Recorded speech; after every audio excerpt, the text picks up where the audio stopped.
The Cobra Speedzone irons. Let's do it, and let's do it now.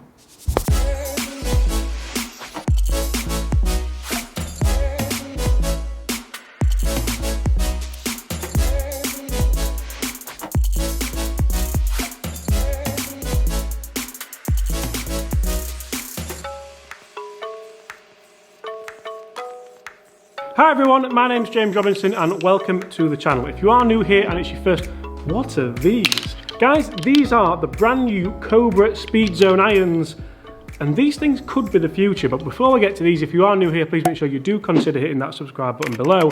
That way you won't miss any of the great golf related content I bring to you guys every single day. Cobra Speedzone irons. Now the driver is awesome, the 3-wood fantastic, the hybrids are brilliant. But what about the Cobra Speedzone irons? And you see guys, today's video is gonna be a little bit different, because not only am I gonna review these Cobra Speedzone irons, not only am I gonna show you the ins and outs of them, the technology, 4 zones that Cobra claim are going to dramatically improve your game and get you hitting irons better than ever before, but I'm going to hit every single club and we're going to do a little bit of a gap in. I'm only going to hit 3 of each because we haven't got all day. I know you guys certainly haven't got all day, but we're going to see exactly how each club performs, because in the past, whenever I have done iron reviews, people have said, why can't you hit the whole set? Why can't you hit all of them? So that's what we're going to do. With the gap wedge, we'll work our way up to the 5 iron because that's what this set has. And I've got to say, I've had a little bit of a warm up with these clubs already. And I'm shocked. I was going to say surprised, but no, we're going to skip surprise and we're going to go straight to shocked, because I'm amazed, there's another word, I'm amazed how sleek these look down at the ball, because let's be fair, they look a little bit clumsy, don't they? They look a little bit big, they look kind of mid-high handicap like, but actually when I put these down at the ball, especially the short irons, the gap wedge, the pitching wedge, the 9 iron, they look like scoring irons, they look beautiful. But how do they perform? See guys, it's been a long Christmas and I thought I need to hit loads of golf balls, so I might as well hit them all. And actually I really enjoyed the warm-up with them, so I thought, well, I've got some time to kill, let's hit them all. Don't worry, I'm not going to show you every single shot because you'd probably get bored of that, but I'm going to show you the results of all of them. I'm going to talk you through all the specs of these clubs. Now you see, Cobra have very kindly sent me this spec sheet so I can talk you through exactly what these irons consist of, what goes into them and what goes out of them as well. Zone 1, we are going to leave Zone 1 for now because we don't have it in the short irons, so there's a little bit of a, to be honest, it's a big thing. Let me show you Zone 1, we're going to go with it. So we can see here the top line of the 7 iron, and this is Zone 1, this is the light zone, so this is a carbon fibre insert which is 40% lighter than steel, which you would have standardly as a top line. That saves 3 grams and allows Cobra to move CG lower and ultimately increase your ball speed. But actually, it just looks really cool, doesn't it? I can imagine the guys you play with would see the top line of those irons and go, wow, what's that? That's, yeah, they probably wouldn't get that excited, but it does look really cool, to be fair. We do have Cobra Connect throughout this set, so that can help you keep your stats, it can help you improve your game, it can help you potentially become a better golfer, and that's one thing which you have to take your hat off for. Maybe not with that haircut. You have to take your hat off for Cobra, for helping people improve the game, for helping you keep your stats. I think it's great. Who would like to see a full video with me going out and playing golf, 18 holes, Cobra Connect, driver, 3-wood, hybrid, irons, wedges, everything. Apart from putters, because I don't think they do putters. The clubs do have a lovely traditional looking chrome finish on the toe and the heel, and then we have that kind of brushed satin face there, and we also have a little white line in the bottom groove, which I'm a huge fan of. I love it in the pin clubs, I really like it in the PXG clubs. It really just helps me with my alignment, definitely.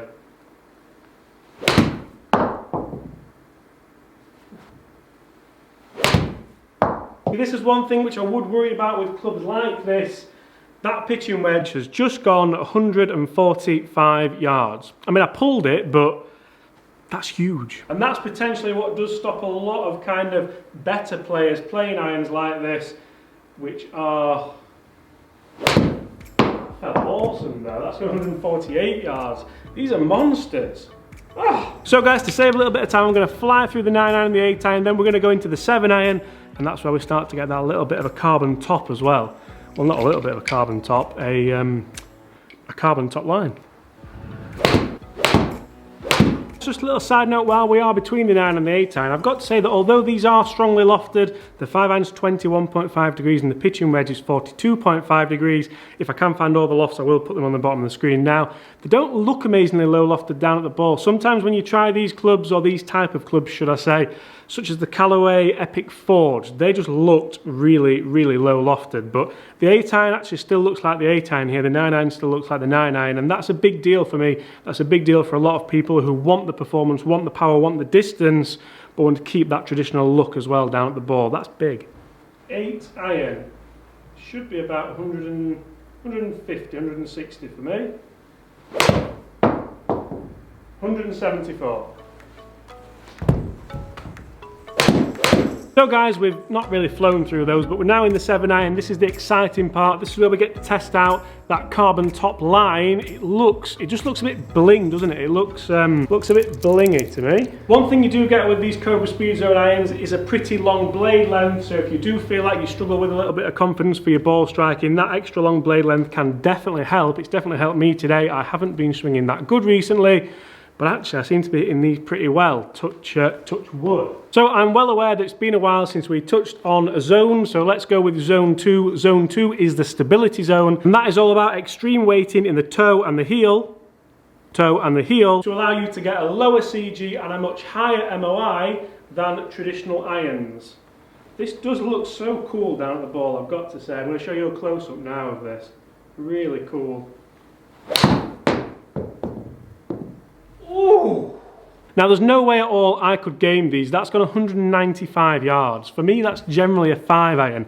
And I know they're strong lofted, I know they're rammed with technology, but I'm amazed how good they still feel. They've got no right to feel this good, they really haven't. It's only spun at 4.5 as well. That's, I mean, I'm a low spin player, if you watch the channel you'll know, but that's worrying.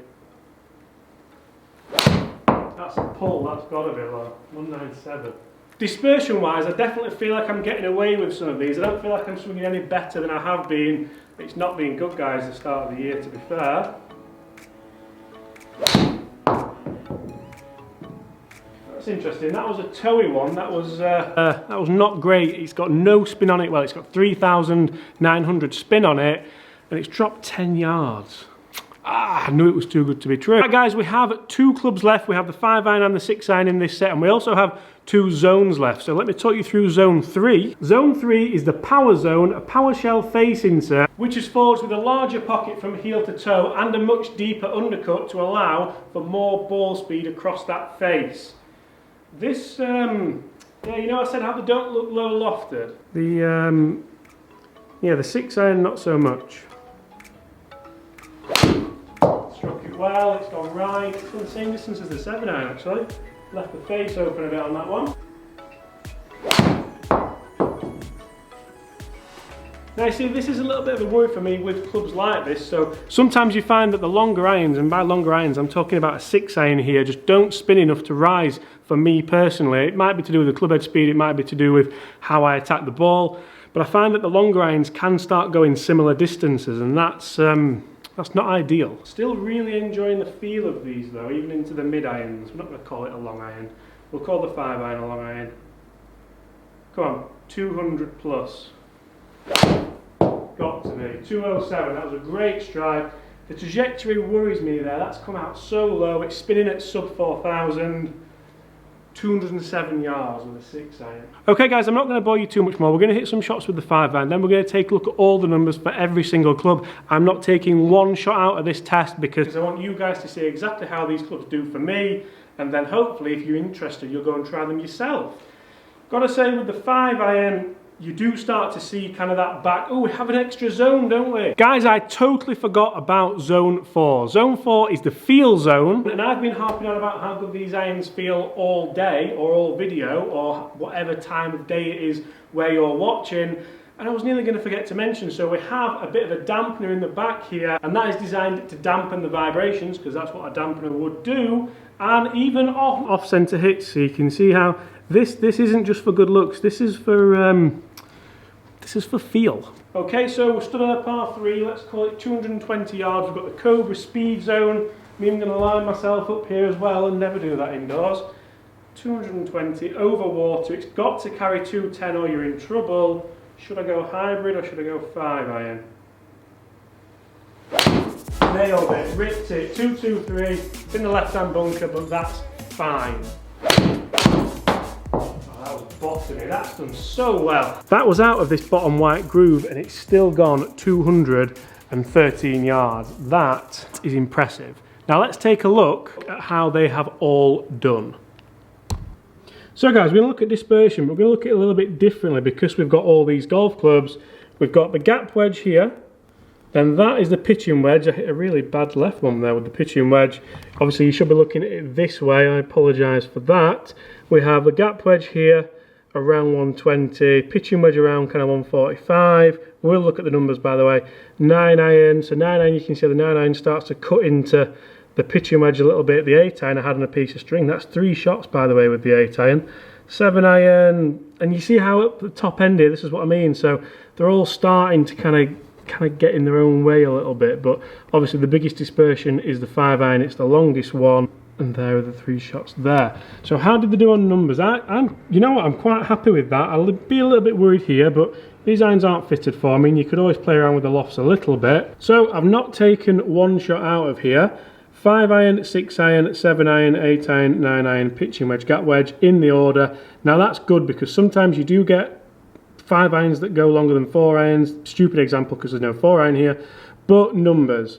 So gap wedge 120, pitching wedge 143. There's a 23 yard gap there. That's worrying. 9 iron 156, so 13 yard gap, not bad. 8 iron 176, and those 3 shots were so consistent it was frightening.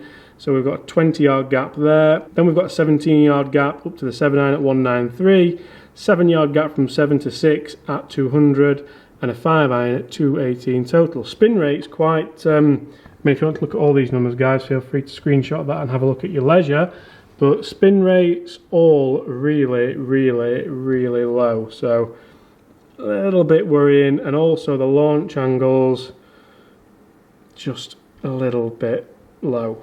So overall for me, what do I think? What do I think of the Cobra Speedzone irons? Do they live up to the expectations of the old F9 driver, of the new Speedzone driver, of the absolutely awesome fairway woods that we have this year in the big tour, in the standard Speedzone fairway?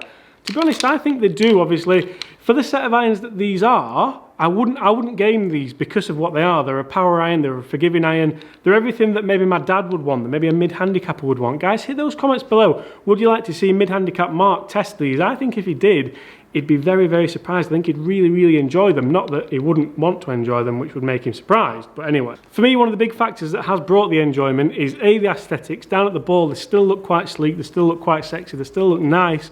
I really do like that carbon looking top line as well. I think that just separates it, it gives it a little bit of torque, it gives it a little bit of technology, and also the feel. The feel and sound on these is fantastic. I don't feel like it's clicky, I don't feel like it's too loud. I'm a fan, yeah, I enjoy them. Guys, thanks so much for watching. I do hope you've enjoyed that. If you have, please make sure you do hit that subscribe button below if you haven't already. Leave me a like so that I know you're enjoying that content. Couldn't wait, could they? And as always, guys, I guess I'll just see you tomorrow.